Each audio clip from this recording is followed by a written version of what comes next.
While we're on baseball, too, I got one more for you. Oh, gosh. For you. Are you familiar with the controversy that's going on with the Indians and changing their name to the Guardians? Yes.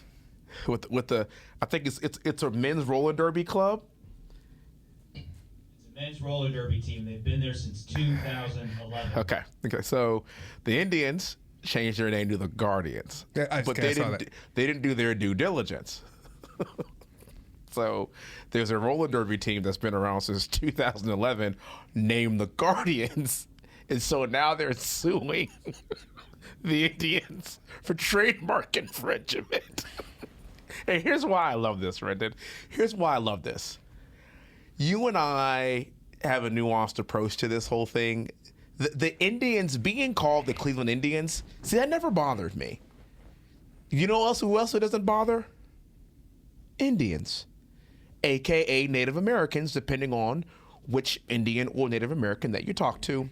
I remember many years ago I visited a reservation, an Indian reservation. I'm very specific when I say Indian, an Indian reservation in Oklahoma.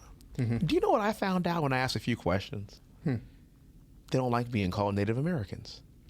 They like being called Indians. Do you know why? Why? Because they aren't Native Americans. They're just natives. An Indian is essentially saying native. They came here before the Americas were here.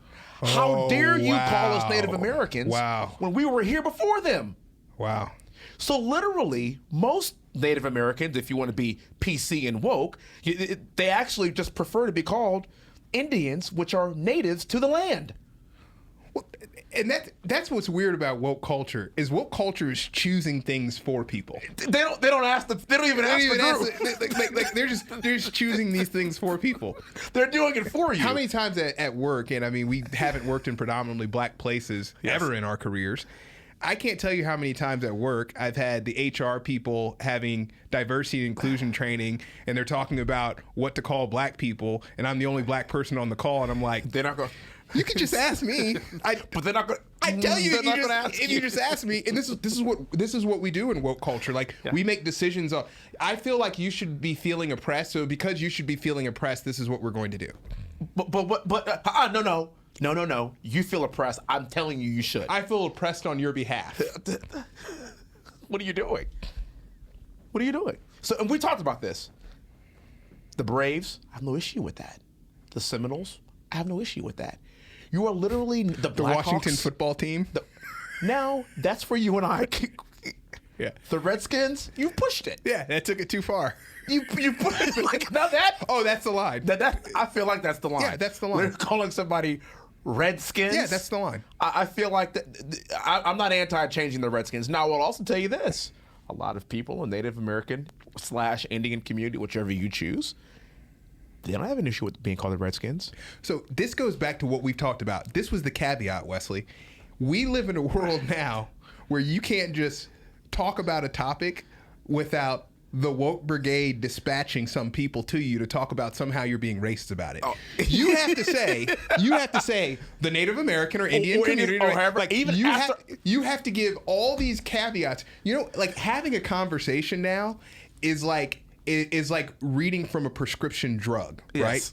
Yes. Sleeping, coughing, aching, stuff. Hi, my name is Wes. My name is Rendon Hunt. I am African American. I also can be preferred to call black. You have to like read small print for every. Yeah. Like how come you can't have a conversation that's rooted in the fact that you're talking about people? Like we know who you're talking about. I'm not trying to be rude or derogatory. No, let's pick something and roll with it, right? So here's what's really funny about the Redskins. We have some friends of ours, and they were actually near an Indian reservation, and there was a football team on a bus, and it was an Indian reservation football team. And guess what the name of the team was? The Guardians.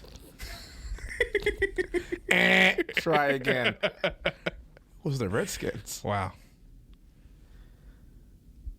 See, we assume that people are offended and that they're going to be offended without even talking to the affinity group. Yeah. And by the way, so I can't move on from this. My heart won't allow me. Did you say a men's roller derby team? I'm not even touching this. Notice how fast I glossed over it. And I'm not going to let you suck me into this vortex. Okay? I'm staying out of that. The Guardians. The only thing I just said it was a men's. That's all I said. The Guardians are a men's roller derby team. That could also be. I'm not reading that small print. I was just asking. And you know what the funniest part is? The website is clevelandguardians.com. There you go. You want to talk about lack of due diligence, Lack though. of due diligence. You got to be kidding me. In defense, if there was due diligence, that someone came across a men's roller derby team, I'm not quite sure I take it all that serious. Oh yeah, we could take that. Yeah, we got it. Men's roller. Anybody named the Guardians? It's a roller derby team. Oh man, take that. We got that. No, don't worry about it. Take I that. can easily see that. I can easily see myself doing something like that. Could you imagine being the person who's the owner of the men's roller derby team and being like, dude, I'm gonna get like a $3 million check. Dude, it's like the we were making negative $250,000 it's like a the year. Purell guy. Once COVID hit, he's just like, yeah. Literally. Yes. Man. Like the COVID guy, like Purell when COVID hit. Lysol and Purell, huh? Yeah, dude. Clorox. I mean, Crazy. yeah, let's get Crazy. it. Crazy. Man. Yeah.